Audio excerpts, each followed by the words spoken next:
Berkshire News and Politics. Young People Special. 15th of February 2022. Bringing you the news and key issues from around Berkshire.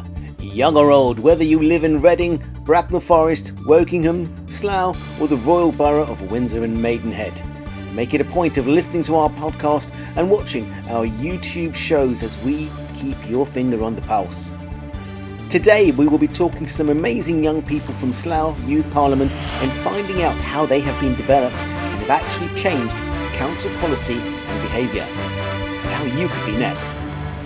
We will also be hearing from a professional athletes coach who has a message to help you learn, grow and achieve your dreams.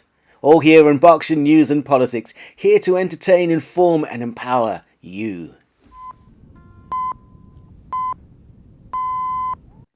So Nadine, I hear that you're a youth voice worker for the Youth Voice team. Tell me what that's about and tell me about Slough Parliament. Well, the Youth Voice team is really a mechanism for young people to come forward, express their views, change the way that things work in their local area and have a chance to have a say on things where it might affect their life, but before this, they didn't really have a chance to say what they wanted to get out of things, how they wanted the town to look, and this is a really, really strong team that we've got together with our Youth Parliament as one of those mechanisms, and it allows young people to stay with us for a couple of years, develop, turn into young leaders and volunteer in their own areas. So we're really excited about everyone that comes through in this cohort. How does this work? Is one person elected from a specific street, or is it done differently? We run it through our schools and our local college in Slough, and young people stand as candidates. They run their own campaigns independently, and their peers, the fellow students in the schools, they get to vote for them. And we take the top two from every site and put them all together in one parliament. So what age group does that come from? And how many schools do you have on the Youth Parliament at the moment? So we have about 20 schools represented, including Haybrook College and East Berkshire College as well. And really, they come from year 7 upwards, so going from about 11 to 18, and some of them will finish around age 19 when they're going off to uni and doing other things. So you actually have councillors who are 12? Yeah. We've had some as young as 12 starting with us and staying through to around 13, 14, and some have gone on to do a second term as well. Right. And the terms are, 3 years, 4 years? They're 2 years, but with our last one, we had an extension because of COVID. It just gave us that extra time to catch up on everything we missed. And do you structure it differently so the younger parliamentarians actually are able to contribute more equally or as efficiently as an older parliamentarian who, by very fact of the nature that they are 4 years older? It is a massive difference in terms of their maturity or their articulation and their assertiveness. It is different levels of maturity, experience, knowledge on the topics. I mean, we give them all training and mentoring to go through the different campaigns that we're working on. But to be quite honest, they work really well together and people kind of pick each other up when they need it or kind of take people under their wing. It's just really nice for us to see everybody grow at their own rate and contribute whatever they can. Okay. Now, how many years has this been in operation? I think this is the 7th year now. So yeah, we're on the 3rd parliament itself and we'll be moving on in 2022 to the next cohort. And what are some of the great successes that you've seen during those 7 years? I think really seeing that, adults in those real influential roles, whether it be stakeholders in businesses, in the council itself, the councillors, they take them seriously. They are getting to affect things like putting in a PSHE network across all our secondary schools that never used to exist, or starting the Slough Youth Awards. These are all ideas that came from our young people. Fantastic. That's a great thing to absolutely champion young people, and not just young people, but anybody for their achievements. I think that's very, very important. I think I'll ask Harjaap and also Breanna in a moment really what they've seen as the highlight in terms of achievement. And are there any other sort of key people who've sort of emerged during this time who've gone on to do other things? Oh, honestly, we've had so many young people go on to do amazing things. A young lady called Susanna, who sat on a national committee for knife crime and actually put forward a report to the government. We've had some of our young people go on to become politicians themselves, and people are off doing apprenticeships and in uni and volunteering across Slough and beyond. So it's really nice to see that they take on what they're interested in and use that in a way that really works for them. Okay. Nadine, tell us about some of the training that you offer young people. We offer them real leadership skills as well as knowledge on different subjects. So, for instance, we look at an annual youth ballot called Make Your Mark, and some of those issues could be around homelessness, knife crime, whatever it is that's important to those young people.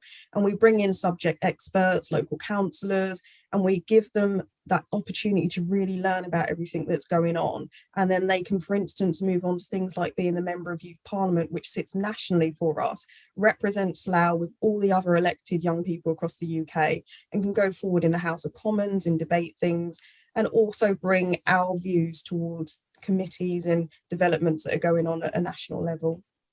Okay, I would love to sort of find out more about what the Youth Parliament, as nationally, actually has achieved to make sure. I mean, people want to know that we're not just talk, but we're actually having some positive impact on the lives of these, well, not grown-ups, but the people who are in charge at the moment. So yeah, I look forward to hearing more about that. But tell us more about how the Youth Parliament works. You sort of mentioned that people can move on from there or take a secondment or some sort of opportunity with the National Parliament. How does it work locally? So locally, we get our young people together when they all first meet, get them to do some team building, and also put themselves up for separate roles that we have within the Parliament, such as being a chair, a secretary, so they hold the meetings, they run those. And we have different roles, such as sitting on local boards. So they will sit with, people from the police, from the council, from other businesses, the fire service, and they will give an input based on what young people are thinking and feeling at that time. So they get to really be represented in different areas, such as education, scrutiny, or on panels for crime and safety as well. So Nadine, you've talked very confidently about the positives of the Youth Parliament. Let's ask Breanna. Breanna, what's your surname, by the way? Breanna Odoi. Breanna, you represent Westgate School. So how did you find the training? Have you found it really useful? Did you find the conversations and discussions fruitful, or was it just going to be more posturing that we see in Parliament? You're a load of rubbish. No, you're a load of rubbish. No, I think it was fun. The training is very fun. They teach us how to communicate with each other, how to discuss well, and they also talk about us more realistic type of communication, like when we're interviewing with people, that we should be more realistic and be clear that, if I'm discussing something, this is my opinion, because obviously we're going to represent Slough Youth. We really don't want to say something when incorrect or anything. I enjoy what we do, and I think that the training that we do will help us outside of school as well. I'm going to introduce you to Harjaap. Harjaap, welcome to the podcast. What's your surname and which school do you represent? Harjaap Singh, that's my name. I represent Herschel Grammar School. Great. So how have you found the Youth Parliament? Do people listen to you? Do the politicians actually change their policies to take account of the valid things that you're presenting on behalf of your fellow pupils? Right. So to begin, how have I found the Youth Parliament? I think it takes a certain person to actually run for elections, and it takes a certain person to win elections. And I think that kind of a person really does prosper in the Youth Parliament experience. You are given training in real-time projects, working with people from the council, and so you're never doing anything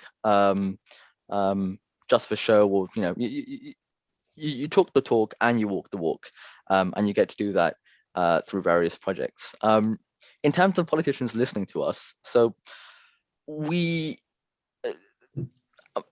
of the things on our manifesto is the environment, and of course I think most people would agree that the environment is a topic to focus on, and we need to be greener, we need to save on energy, all that kind of stuff.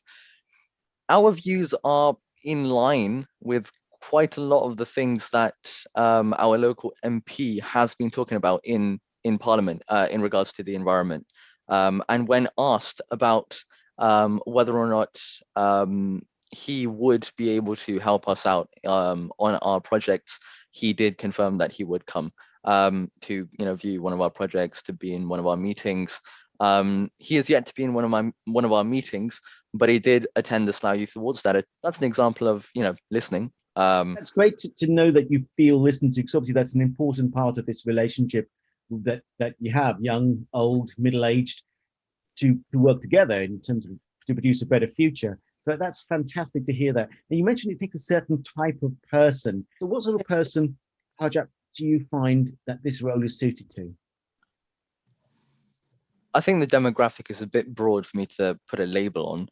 But if I take myself, for example, I ran twice for the Slough Youth Parliament elections. Once in year 8, I didn't win. Then again in year 10, and I think the fact that I had to stand up in year 8, know that I wasn't going to win, and then run again 2 years later, knowing that I hadn't won, last time, but still going for it. I mean, I think that commitment is something that one should have in order to run for these sort of elections.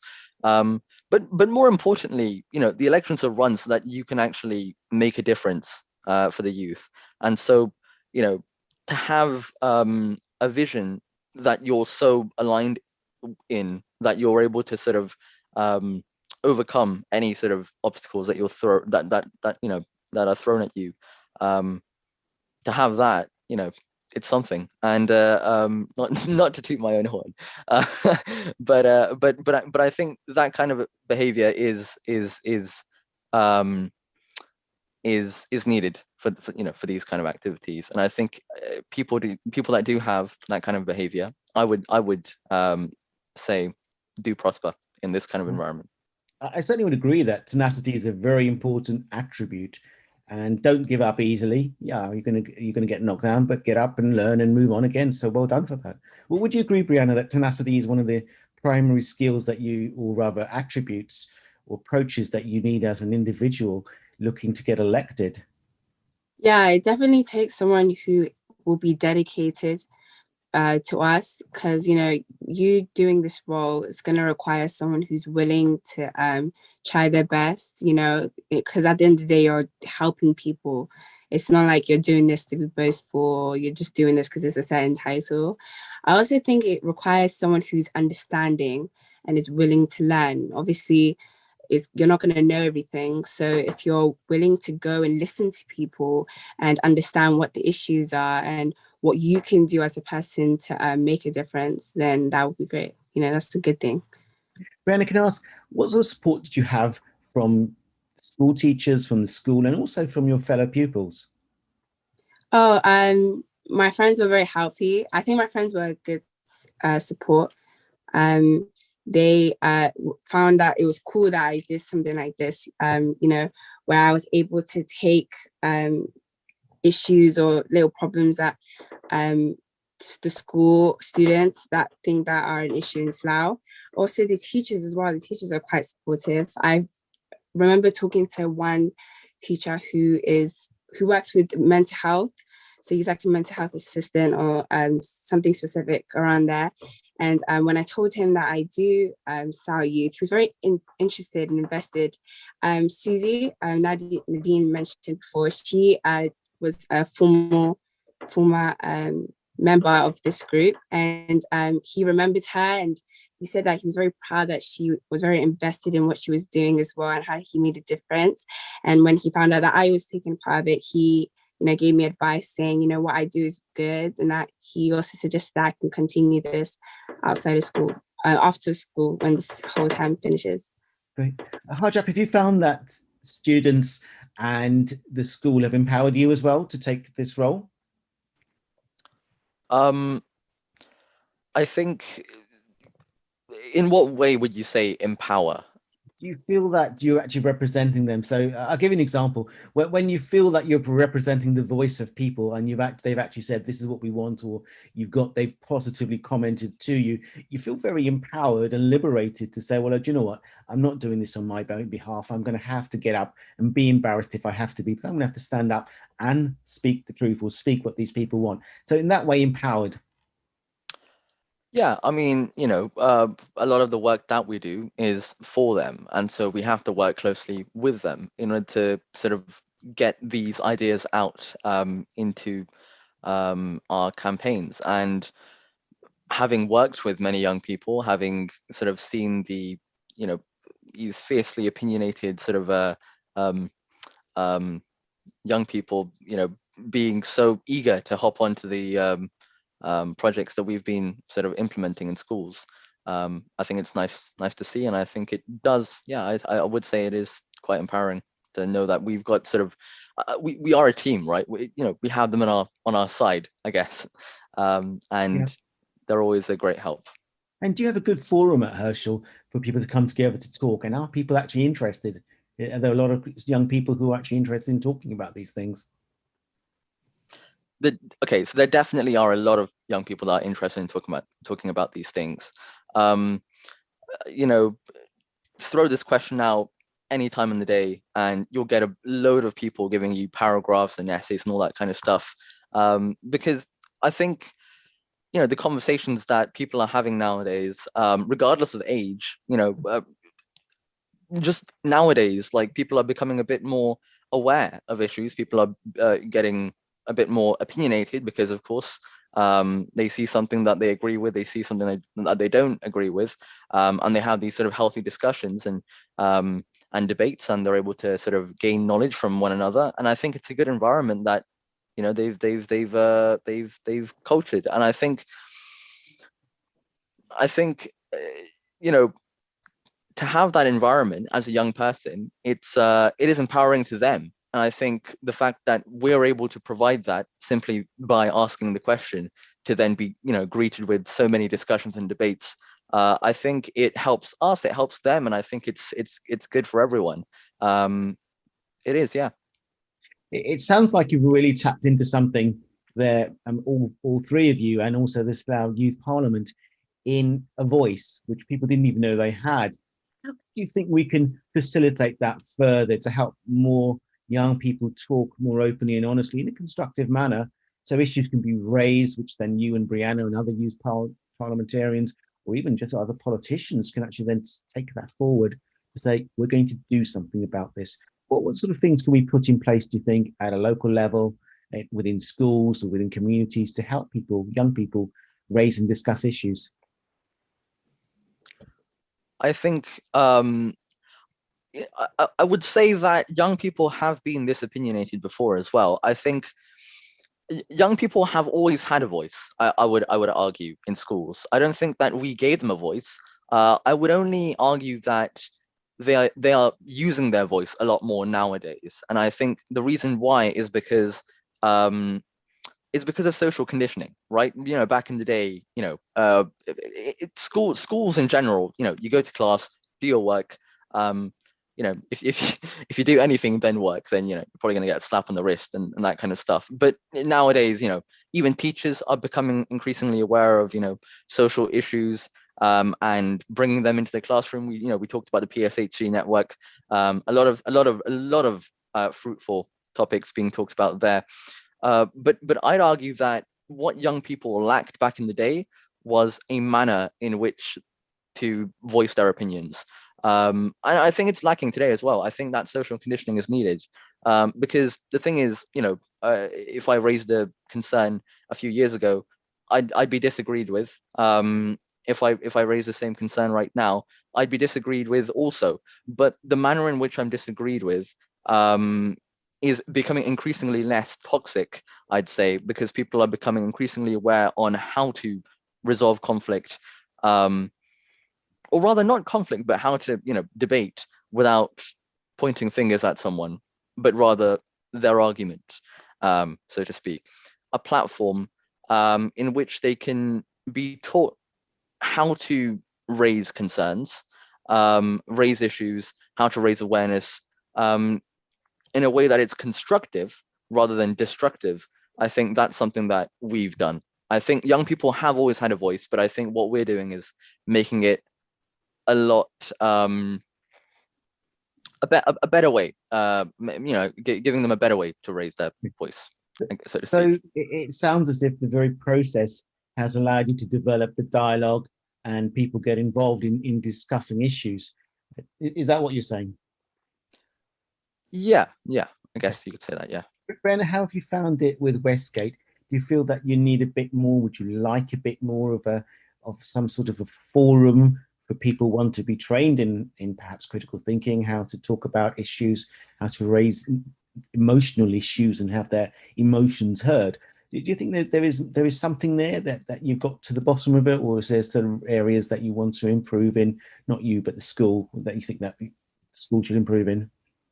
I think in general with schools, yes, I agree with Harjaap. We do have a voice, and I find out even when I'm hanging with my friends, we're always talking about things that are happening on the news, whether it's like, celebrity wise or educational wise or just something. But I think with schools, they should give the students an opportunity to raise their voice. With that process, I'm not really sure how, but I feel like if students are given the opportunity to raise their voice, then they'll be able to voice what they feel that should be done within our community, nationally, or small wise. I think students definitely know a lot more than what adults may think we do, and I think it's a good thing. We are very aware that the decisions that adults are making in parliament especially is going to affect our future as well. I think that's why we're so opinionated, and I think that's definitely an amazing thing within the group, the youth. If I could ask you both that question, or a question, if I can ask you both a question, how do you think is the best way of proceeding with this sort of a forum? Not so much Slough Youth Parliament, but the further development of a youth voice. Is it something that young people should do themselves, or that's something that should be done in partnership with older people in authority, or that older people should deliver to you? What's the best way forward there? I think it should be delivered to us, and it should be in partnership with the elders. If people see that we're able to work with the adults, and the adults are able to work with us, then they will truly see that, we can make an impact, and not only are we going to benefit the old or the young, but we're going to benefit everyone. Okay, Breanna, Harjaap, you're coming towards the end of your term in Parliament, and I think you both had 2 terms, which is fantastic. What do you feel you've achieved during those terms, and what more would you like to achieve? So the Youth Parliament, I feel, has helped me in many ways as an individual. I wanted to be in the Youth Parliament ever since they came and did a talk at my school, and I think I thought it was a brilliant idea because I'm just at the end of the day, I'm just a nobody who goes to school and does education and all that kind of stuff. But for me to be exposed to so many large projects happening by large organizations, I feel that's something that would be unheard of a decade ago. As an individual, I feel as though I've grown drastically. When I started out, I was I was out of my element, and I felt as though I was trying too hard to fit in, trying too hard to be someone who I wasn't, be someone who I wasn't. And the Slough Youth Parliament sort of allowed me to grow into the individual that I am today. And the countless training sessions we've done, receiving talks from many people that I've sort of that we've worked with, pursuing projects, even in the pandemic. Actually, I have to say, we've handled work during the pandemic very well, I would say. When most other organizations were struggling to get things out, I think people like myself prospered because it was around then that things were becoming increasingly more mobile on the internet. And we did the same sort of campaigning, we did the same sort of raising awareness, but just through a virtual medium. And it allowed me to make some videos for the Slough Youth Parliament on homelessness, which is a massive topic that was overlooked during the pandemic. And yeah, that's me as an individual. Let's see. The Slough Youth Awards were also amazing, I think. So our sort of Slough Youth Parliament ancestors, so to speak, one of their campaigns was to create the Slough Youth Awards, and so that's something that I've been a part of. That's something that I've run for. That's something that I hosted. But that's also something that I was able to do, and that I've found that really, really, really cool. Is there anything more you'd like to achieve with Slough Youth Parliament? I feel as though the intimidation that was felt by a younger version of myself back then, when I was seeing these incredible young people doing the kind of stuff that they were doing at the time, I would like to reduce that for newer young people. Thank you, Harjaap. Breanna, how about you? What do you feel you've achieved, and what more would you like to achieve with the Slough Youth Parliament? With Slough Youth Parliament, I feel like I've become more educated. That is the initial reason why I joined. When I first saw the video that they sent to all schools about Slough Youth and how cool it was and everything you can do, I was very interested, and it was year 10 that I saw this. So I realized I didn't really know a lot about the real world and like governments and politicians and how it works.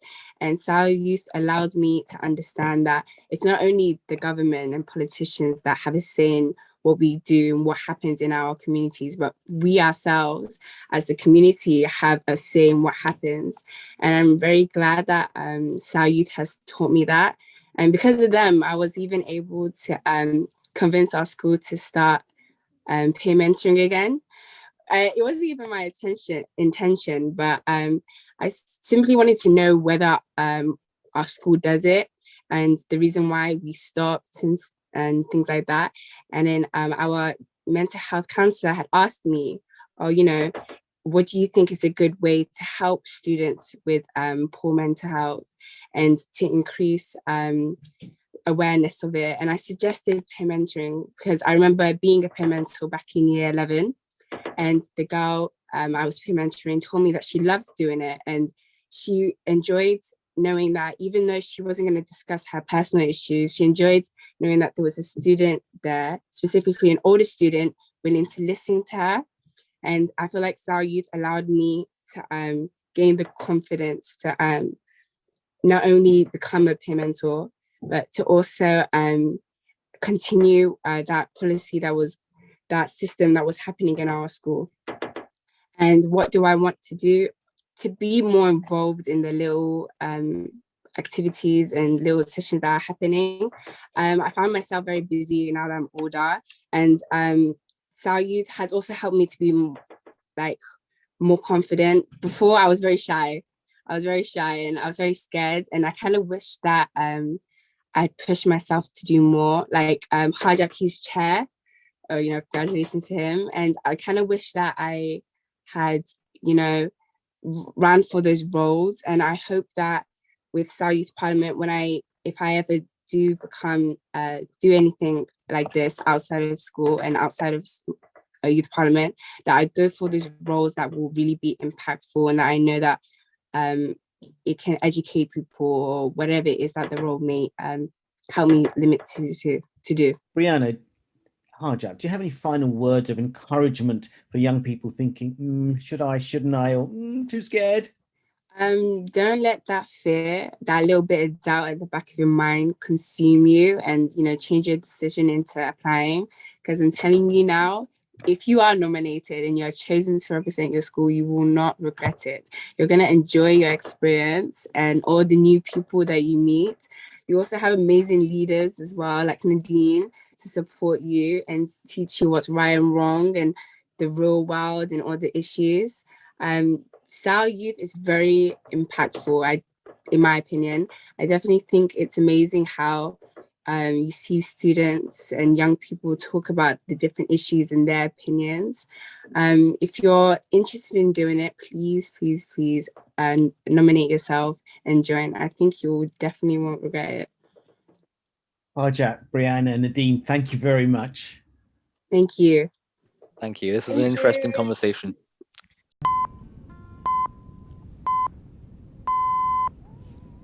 So continuing with our theme of youth, we're here with Alessandro Sciaraffa in a coffee shop in Dedworth, in the heart of Dedworth. And the reason we're here is that Alessandro very much is a local lad. Grew up in the area, went to Windsor Boys School. And what happened next, Alessandro? From there, I started to pursue my career in tennis, and I found myself actually in Bracknell-on-Wokingham College, going to college there first. Right. Yeah. Okay. Now, I understand that you've got this great message for the young people, which is born out of some of your experience, having been you are a pro tennis coach, and the struggles you've been through. Tell us very quickly, what's this message that you're bringing to young people in particular? Yeah, well, the message is more about the belief and the unbelief within our own families, within our own peer groups, within people that we consider friends and supporters, kind of stealing away our potential and what we could actually fulfill. And going through life, going through that journey, I realized that it's really important the network you have around you and the education you have in order to follow through on those beliefs that I had, which was to be a pro tennis player to tour the world. Yeah. Your message is very much one of empowerment. Helping young people achieve their dreams by taking away the negatives around them. And also salvation from understanding what not to do and recognizing when you are on the wrong path and how to get back onto where you feel you're called to do. It's an interesting point. There's one of my favorite films is The Blues Brothers, and there are lots of famous scenes. You've got to see the film, it's fantastic, where John Belushi, who plays one of the Blues Brothers, says, "I have seen the light, I have been saved, so I know what my mission is." That's exactly it. Yeah, that's exactly absolutely. it. I love that. I need to watch that. Okay. I need to use that. Right. So tell me about your journey then. How did you get from being a Windsor boy, growing up in a Windsor school, to then being a tennis pro, and then then bringing your message? Yeah. I mean, very briefly, when I went from Windsor Boys, I wanted a change of scenery. I didn't feel like I was being respected or looked at as the way I needed to be looked at. So I went to Bracknell-on-Wokingham College, and I started doing sports psychology, sports nutrition, sports behaviour, and all those type of things to do with sport. And then, by the grace of God, I got given an opportunity to go to Spain when I was 17 and train with the pro athletes that were out there in the tennis world. So if I can ask a little bit more, I mean, you said that you weren't being looked at the way you should have been looked at. Yeah. What was the problem there? Because obviously you're back at Windsor Boys School. Yeah. You're helping with a number of assemblies and tutoring and actually encouragement of young people. So what was the situation there? Yeah, it was more about myself, how I viewed myself. I had to change really, and I felt like a different environment would have been easier for me to do that change at such a young age. Yeah. I wasn't strong enough to view myself differently while staying in the old environment. So really it was about, they supported me very well. I was doing every sport possible for the teams, first teams there. They were always encouraging me even when I didn't want to go to some of the matches. So it was really about my unbelief inside me. Yeah, okay. I needed a change of environment to switch it up. Right. So you said you were on many of the teams. So what were the first teams at Windsor Boys School were you on? Yeah, rugby, tennis, squash, the athletics, 100 metres, triple jump, football. So you were, as the Americans would say, you were a regular jock. Well, it's funny because I wasn't a popular person. Well, that's the thing I wanted to get to, is that you didn't feel popular despite being probably looked up to by most of the kids there. Yeah. What's that about? Well, in my last talk to the boys, which you were there for actually, I said that a lot of famous people aren't great, and a lot of great people aren't famous. Yes. And I wasn't okay with it at the time, but I'm okay with it completely now. People had to like me because I was in the first team representing their school, but not because, it's probably because of who I was at the time as well. Okay. I was going through a divorce at the time with my family, so I probably wasn't in the best headspace to be receptive to people anyway. Okay. So, yeah. So you've been through a lot of the things that many of the kids nowadays are going through, or going to go through, or have gone through. And I can see that you really understand that mindset, and you're really close to it in your own heart. So you're able to deliver a message which saw you grow from, a position of unempowerment to a position where you're now actualising or fulfilling the things you felt really called to do. Yeah, exactly. Yeah, I feel also it's just some things are necessary to go through. You know, it's not nice to say that I had to go through a divorce, but your mum and dad went through my the divorce. mum and dad went through the divorce, and I was along for that journey. Absolutely. It's not nice to say it was necessary, but actually looking back on it, it was very necessary to grow and to get all the fruit from it now. Yeah, actually, I think in retrospect, because me and my ex-wife went through divorce, I think you're right to say that you went through the divorce, because I'm always very conscious that my children suffered as part of that process. Yeah, it is a bit of collateral damage. But not unintentionally, obviously, because parents are doing their best. Sure. Okay. Yeah. So tell me about the message now for the young people that you have in Windsor, not just Windsor, but young people generally. Yeah. And how does that draw on your experience of being a top athlete, of having been on the tour circuit, playing tennis, having been to America and played in college there, having even been to Bournemouth University, I understand. Yeah. And so how does it draw from actually being coached also by some of the best tennis coaches in the world? I mean, it comes from really waking up every day and seeing what you want to do. That was one of the things that was installed into me by my mother, luckily. So she always said to me, what would you like? Shout out to Lola here. Shout out to Lola, yeah. So I didn't know she was doing this, but she always asked me, what do you love to do? What do you love to do? What do you love to do? And that was the governing question. And it was always tennis. Yeah. It was always tennis. And I was playing, like I just said, all those different sports. So it started with, what do I want to wake up and do every day? And that's the message I'm saying to kids as well. Because doubts and fears and opinions, they come in when you start speaking about what you'd like to do every day. Okay. And the people that I've taught, thousands of kids over 10 years, I can hear the conversations they're having with their mums and dads, and I can hear sometimes the parents or the kids saying, I don't think you should do that, I don't think you're cut out for that, I don't think you can do that. You know, do you want to rethink that? Which is just normal conversations that you have, but when you feel the passion from the kid is saying, I love this, how do we give them that avenue to go as far, how do I give them that avenue to go as far as they possibly can into something they feel called to do? So that's a key part of the message. Okay. So Alessandro, what would you say to young kids watching this and listening to this on podcast? Yeah, so I'd say to them, what do you want to wake up and do every day? What is the thing that you feel called to do? And how can we get you surrounded by the people that are going to support that journey and help you in that network and grow into it? So that's really the message. How can we support what you actually want to wake up and do every day? So I'm going to pour you tea whilst we're waiting, and whilst so just ask, well, can you unpack that a bit so that take each of those steps and say to children, young people, even older people listening, what can you actually do? What steps should you take? Let's break it down. Yeah. So the first step is obviously writing every day what you think your purpose is. Yeah, I haven't got a tea in this one. So what you think your purpose is every day, waking up, what you feel a burden to do. That'll be the first step. So writing that down, talking through. You can dip it in there if you want. Yeah, and then the second bit is... So this journal is important. Yeah, definitely. And I'm still doing it. You know, right. Since I was 17, I've been writing nearly every day. Okay. There was a little part of my life when I was at university where I went off track a little bit, which I'm sure we can discuss after. But other than that, I was writing every day. Yeah. The journaling is very important. After that, sorry. Would you suggest a physical journal or a file on Microsoft, something or the other? Yeah. What would you suggest? What works well? For me, I like physically writing. It's much stronger. However, I've gone to my notes on my phone and I've used the highlighter options and I make the colours bright and what's important. Yeah. So either of those are really good. I started with writing though. And for some people, you can also just cut bits out of the newspaper, magazines. You can do screenshots on your phone when you're doing searches. You see, and I love that. Yeah. That's the sort of thing you're talking about. That's it, yeah. And just affirming it and writing down what's that got to do with you. Yeah. What's the point of that for you? So that's really the first part. And then the second part is seeing who in the world right now is doing what you want to do and evolving yourself with them as much as possible. Do you think that some people will have a real lack of belief? So I don't want to be a tennis player. I'm rubbish at tennis. I've got no illusion to it. But supposing I really want to be a tennis player, and I said, right, I'm looking at Nadal. I'm looking at Federer, Emma Raducanu.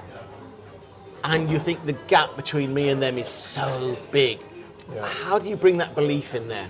Yeah, so that's a tough one, because when I can speak from my experience, when I was watching those guys, the love of the sport took over. So that bridged the gap of unbelief. So it really came from the love. Okay, that's so, good. I like that. Yeah. So when I felt called when I was watching the 2008 Wimbledon final, Federer and Nadal, that kind of inspired my tennis career.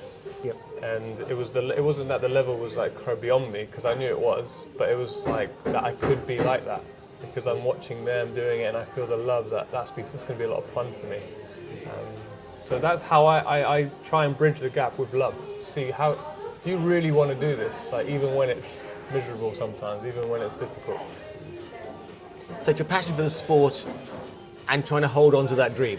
Yeah, especially in the tough times, and that's when you need a good team around you. And that's kind of my next point. After you find who's doing what you want to do now already in the world, how can you involve yourself with them and be completely 100% honest about your goals? Not hold back on that. So who are some of the key people you'd want around you? Who do you have around you, and how did you do it? Yeah, initially it was my cousins and my mother. Obviously my dad at a young age, but from the teenagers, my cousins and my mother. And then on a professional standpoint of the actual career I wanted to go down, it was the first tennis coach was Daniel Kiernan. He was in Soto Grande in Spain. He gave me my first opportunity to teach professionals. And he kind of just gave me that confirmation, because, you know, like you were just saying, how do you bridge the gap from belief, unbelief? So I went to Spain, didn't really believe that I was going to be good enough, but I was going because I loved it. Yeah. And he gave me the confirmation saying, wow, you could do this. That's all I needed. Someone who was outside of my head saying, you know, you could do this. So Daniel Kiernan, the next one was Emilio Sanchez. The Emilio Sanchez. The Emilio Sanchez, yeah, brother of Arantxa Sanchez. They got a great family. Yeah. And I met them out in Florida, and they really took care of me and took me under their wing, mentored me. And I still speak to them, you know, every now and again. And I go visit every year. Okay. If I can take you back just one step. Yes. So the step I want to take you back to is your mother was important, helping you identify the thing you wanted to do and creating that environment where you could dream. That's it. Okay, what if you haven't got that in your life? How do you get that in your life? Especially if you're a teenager at school and, you know, your mum and dad or maybe the peers around you are saying, nah, you're having a laugh now. Yeah. How do you get those people around you? Yeah. So the thing is like you said with the journal, is to write actually what you do believe inside you, even if everyone told you you're silly for doing that. So that really is the key, because then you've got it. Things that are written down are very, very strong in your mind. And then the second thing I'd follow that up with, I would tell someone. I would share someone with that. Someone who's maybe non-judgmental or non-opinionated. And I would say, you know, can I share this with you? And it is important who you tell it to, though. Okay, absolutely. And it seems something here, which I've noticed over my 59 years, is that if you do write it down, you've got it there. It's in black and white. There's something very powerful, almost supernatural, spiritual about having that in black and white. You know, it can show the world. Yeah, so definitely. That's also useful to do. Yeah, definitely. And some people like to put it up on the walls in their bedroom. Great one, yeah. I've never actually done that, but I've got big booklets. Getting like a journal, which is kind of a piece of art that you really care about. It's like, you know, a Bible almost. You know, you write in it. So yeah, so if you are one of those people that really doesn't have anyone to talk to, write it down, because you're basically talking to yourself a bit more. Okay. And you're getting that out there. So you're looking for people who will encourage you. You've written down, you worked out what your dream is. You've written it down, and now what next? What next is to find someone that you can share that with. So you're sharing that message with and seeing how it feels to say out loud, because that's a big step. That took me quite a while. Right. To say that I wanted to be a professional tennis coach or Yeah. a professional player, because I was afraid of what people would say. Wow, okay. Yeah. So there is something about saying it out loud which releases that fear. Definitely. Or overcomes the fear and gives you the courage to move forward. Is that what you're saying? That's it, yeah. Wow. And it strengthens the identity. Because the more you say it, the more you develop the identity of who you want to be. And so the identity is so key. When you're sitting there and you've got that phrase written down, I want to be, Yeah. that starts the process of what would that person be like? And I want to be that person. So you're going after the identity. And then you become it. You don't even realise. All right. Yeah. So what next after this? After that. So after you've written it down, after you've shared with someone, after you've said it out loud, is to start involving yourself with the people around that you could ask people, like, where can I get involved? That's what I did when I was at college. I was so eager, I was just asking everyone, where can I go for this? Where can you put me in front of what people? So the next part is to volunteer your time and get involved, be put in front of people. Okay. So this is a voluntary thing. You're asking how you can help. How you want to spend some of your time, and that's possibly a low-key way of saying, I want to be a great tennis player, or I want to be a great footballer, or I want to be the next Prime Minister. That's it. Okay, so how can you involve the time, get the experience, immerse yourself in the situation or in the area or in the culture, I suppose? Yeah, well, most children in schools are quite lucky right now because you could just talk to your teacher and their network will be open to you, which is what happened to me at college. I asked my tutor, have you got any contacts in tennis? And she just happened to have the ex-number 1 British player in the world as one of her doubles player in the world as a contact. It sent me to Spain. Okay. And that's because I was saying it out loud what I wanted to do. So the children that are listening and the parents that are listening, speak to the people at school because they all will have avenues for you to go to. That's a good start, I'd say. Yeah. So you volunteered your time and then you're looking for openings that come out of that. Is that what happens next? Yeah, for me, what happened was I volunteered a lot at Royal Berkshire in Bracknell, so I volunteered a lot. This is a tennis club? Tennis club, yeah. It's a health club and tennis club. And I probably did 2 years volunteering where I could have been started getting paid, but that's another thing. To understand your worth as well, that comes in. But you start practicing your craft, you start getting more affirmations that people keep saying. It was good at a young age to receive that. I think it's important for kids as well to hear the message that they are doing good, especially for entrepreneurs as well, or people doing self-employed jobs, like a single sport like tennis. Yeah. So after volunteering your time, the goal is to see if you can graduate from that, to be paid, to get a higher position, to go on to the next role. Which worked as a tennis coach. But what about if you're still developing your skills, your craft, especially you actually want to be a soccer player or a rugby player? How do you then develop your craft and your skills and your abilities and that broader? Yeah. We talked a little bit about the belief and developing the belief, but there's a lot of hard work as well to go with this. That's right. So the practical work, I'd say, is about finding a practitioner or a mentor. That's the next phase, where you want to learn off them. You want to know everything they're doing. The reason why I say practitioner as well is because I always sought after people that were actually doing what they preach. They hadn't finished doing what they're doing. They're still doing it live right now.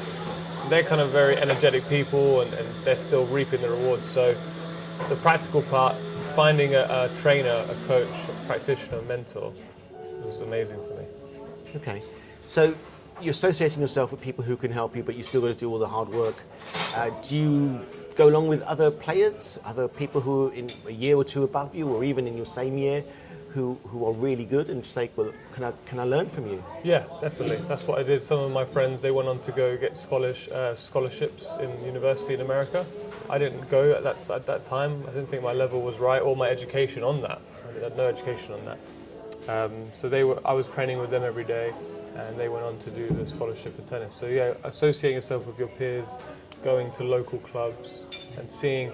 I would do that all the time. I would just hang around the club to see who I could play with, to see if I could get a partner and that can help financially as well. Okay. Now, you mentioned American universities, and it seems that the American universities do actually invest in young talent. But it's not just the specific talent of a specific niche sport, but also you have to get your education there as well. You can't progress unless you've got your qualifications, you've done your grades, and you've got some satisfactory grades. So I'm impressed by the American system. How can people find out more about the scholarships that are available in America? Yeah, that's the thing, because when I was younger, that was not readily available to me just because of my circle. So it is really about your circle. You can find online just typing in NCAA, which is the national governing body. college sport, and finding, reaching out to someone like me who'll be able to tell you everything that's on there. But basically, they tell you what you need to do, what kind of grades you need to get, and then your school also. This is the thing I didn't do. I never asked, so I would always advise people just to. First, when you write that down, you start practicing what you want to say. It makes you want to ask, and you keep getting more answers back. Okay. And so, it goes back to that. Okay. Back to that. So NCAA and ask. Be persistent. Definitely. Yeah. Persevering. NCAA is great. It's got 3 different tiers. You've got, grade 3 is not for like the amazing people that want to go pro, but they're still very proficient. And then you've got grade 1, which is the guys that probably will go professional after college. Okay. So what else would you tell kids during some of your talks? And yeah, I mean, when we did our talk, it was special that you were there. Actually, it was really good because the message was about basically believing in yourself and accessing what you've got now, your imagination, and going with that as the life plan. So I'm helping children and young people just understand that the things that they've done up into their life right now has something to do with what they might want to do long term, but they haven't really gone back. So we help them kind of regress or reverse engineer, look what they've been doing every week. We were making a joke on the video that we had someone in the class that was smiling a lot, and I said to him that might have to be something that you might be doing in the future because this guy was smiling so much he could be a presenter. I was just putting ideas in their mind. Someone in the class was doing the Rubik's Cube in 2 minutes. So those type of problem-solving things. So I was just bringing to light the children's talents, basically, that they might not have known they had, because we live in a kind of structured way where it's educate, go to uni or get a job and follow that path, which is fine. Which is fine. But accessing the greatness inside them is what I'm helping them with. And I love that Alessandro really pointed out that everybody has a talent. Everybody. There's not a single person who doesn't. It's just a question of finding out that which you're called to do, that you feel passionate about, those things, those little nuggets I think you're digging for in your past and your history, which points to what your future could be or what you feel passionate about. Yeah, I like what you said there, like what you're called to do. That language, even the language we're using, just to use around children is so important because I'd never had that language other than my mother and my dad when I was younger, but I don't quite remember with my dad, but in my teenage years, just using that language, what do you feel called to do? What would you like to wake up every day and do? I mean, I don't know if you ever got asked those questions when you were younger. No, I didn't. No. So, they're just life-changing questions. Yeah. I think one of my favourite scenes, I'm going to go back to the Blues Brothers here, is they really didn't know what to do, where to do, how to do it. But all of a sudden, when they felt they had a purpose, then they were on it. And I think their favourite expression is, "We're on a mission from God," which empowered them to raise enough money to save a Catholic school. Oh, amazing. I'm going to have to watch this movie. And like you said, purpose is just everything. Once you have got that. The other thing is when you're sharing your purpose, it can be quite dangerous who you share it with. Okay. So I've shared it with, when I was 17, I was volunteering at the club. I shared it with the guy who gave me my position. He was a great guy, Andy Barkley. So some of the things that I was sharing with the team there, kind of, didn't get any support about or got, just not even, just say, yeah, okay, that's nice to hear. And as a 17-year-old, you're actually trying to share something you're really passionate about, but you might not have the confidence to say it. Okay. So it comes out very bland. It's like, yeah, I'd love to do this, I'd like to do that. So what did you do? Did you go back to a safe space, a safe person? What did I do? Kind of took a hit, really. Got a little bit down. Yeah. Went a little bit down mentally. Yeah. And kind of picked myself back up. Like you said, just surrounding myself with the people that were open to listening to me. Yeah. At the time was my mother, so I could just be like, Mum, do you really think I can do this? Because I'm hearing and talking to other people and they don't say anything. Yeah. So you mentioned two things then. One is how do you pick yourself when you're down? When you're down, that's really important because we've all faced that. Every single person, no matter how confident they look, they have down moments. And the other one is imagination. So can you tell me how can young people pick themselves up when they're down? And what did you mean by imagination? Can I start with imagination? Of course. Yeah. So with the imagination is basically, you know, the plan that you've been given. No one else is going to get that imaginative thought that you have. That's really important for children to understand, and young people, that the thoughts that you're having, no one's having them uniquely as you are. So that has something to do with your life. Don't dismiss the imagination. Don't dismiss, I used to dream about Wimbledon a lot, you know, very frequently. Don't dismiss that. You know, that's a reason. Find the reason why. And see if you can link your dreams and imagination to practical actions in the day. And the reason why I say that is because that's how dreams actually come true. Okay. You practically act on them and don't dismiss them going, that's silly because it was a dream. Everything started with nothing. You know, this Costa building, there was nothing here. There are other coffee shops available. this cafe shop, you know, it was an empty building, so they came in and they, you know, with their imagination, like, we want the paintings to be here, with their imagination. And so they practically went out and done that. So it does start with the energy of the imagination. Okay. Does that help? Well, absolutely. And of course, if you've got any questions and you're watching this or listening to this, how can people ask more questions? Where can they contact you? Yeah, so my email address is ukhydroathletics@hotmail.com. Okay. Or just my full name, Alessandro Sciaraffa@hotmail.co.uk. Okay.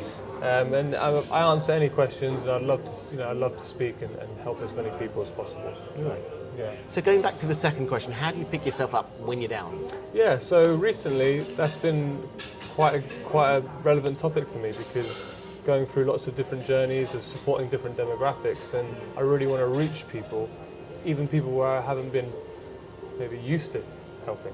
So how I picked myself back up at the time when I was 17 was just going back to my notes, going back to why I started everything.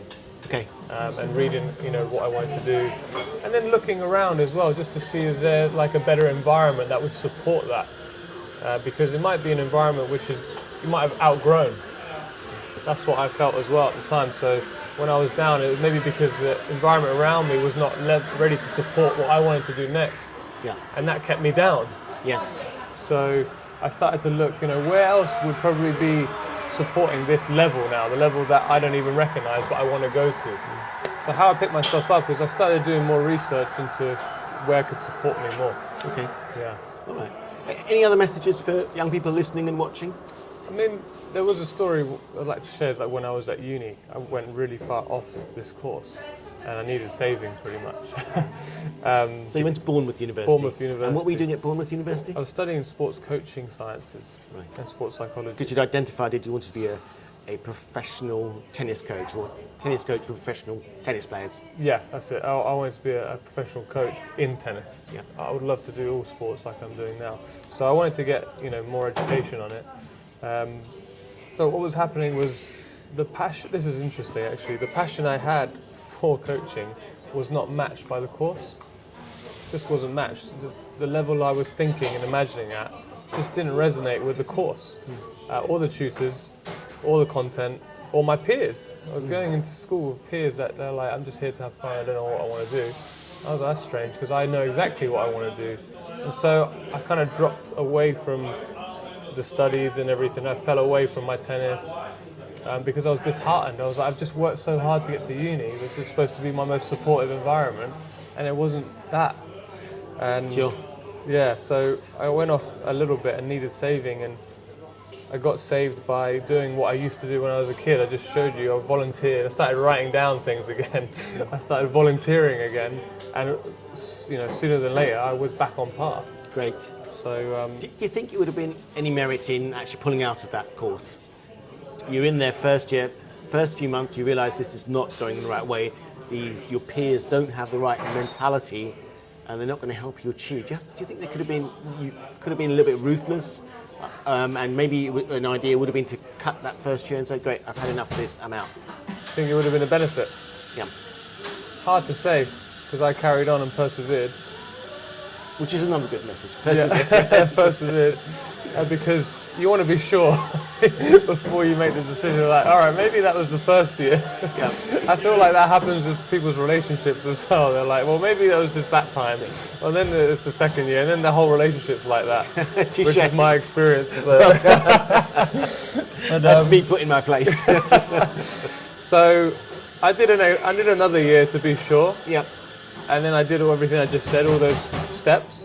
And then I realised, okay, there's actually a better option for me, what I wanted to do. And I got saved by a man called Phil Luce, who gave me my first professional role in England, in Wimborne. Okay. And I had then the funds and the backing to actually go to a situation that supported my dream. Okay. Yeah. So we pretty much covered find your dream, use a journal, that's really helpful. Perhaps even use people around you, because actually you were really good at this. Then reflect on that journal, look for a way of volunteering, finding an outlet for doing something positive. You need to work hard, find mentors. I think that was another thing. Yeah. And the mentors could be from a range of different, it could be people who are your peers who are doing really well. Maybe you were in school, listen, I'm showing my age here. Maybe you were in school with Johnny Wilkinson, you thought, he's a great rugby player, I'm going to emulate him, That's it. Maybe you were at school, Emma Raducanu, and you saw the relentlessness with which she pursued what she was doing. I mean, she can do, is it 200 kilogram tummy lifts or something like that? Sped squat, probably. It's with a tummy, a hip thrust. Oh, hip thrust. Hip thrust. Yeah. I'm thinking, what? Yeah. Dedication. And then surround yourself with people. You're going to get down from time to time. Come back to what your motivation is. Look at that journal. Help that push you forward. If you need help, reach out to people like Alessandro. So they're well on their path now. And they're also thinking about the US collegiate system, NCAA. Any other sort of words of advice in closing? That was a great summary, yes. And I would just leave it as just be cautious who you share your dream with. You want to close-minded people will close your stream down. Yeah. And people that believe in everything's possible, that they're going to support you. So Okay. it's not always a bad thing to keep it in sometimes. Yeah. Be selective of who you're going to share it with. Yeah, absolutely. So watch out for the passion killers. Right. That's a good one. Exactly, yeah. All right. Yeah, I appreciate that. So you're appearing very shortly at Windsor Boys School again. Yes. And Yep. have you got any plans to record some of these sessions of yours so people can actually get involved with them online? Yes, I actually have, yeah. So we got a few recordings, one that we did together. That was basically on belief and starting to act on your gifts. The next one's going to be on confidence, how to get the identity of where you want to be. So these will be coming out, and I think we can post them on social media. Yeah. Post them on online. I'm going to have it on my website. What's your website address? So my website is astennisacademy.co.uk. Okay, so astennisacademy.co.uk, That's it, yeah. which obviously was one of when you formed the Tennis Academy to help young people and train young people with your number one sport, which is tennis. That's it, yeah. All right. Yeah, so that's still on the website, so you can see everything that we get up to there. Yeah. Okay, and your email address again? It's ukhydroathletics@hotmail.com. Okay, Alessandro, Sciaraffa, it's been a pleasure talking to you. Thank you so much. I appreciate you. Thanks. Bye.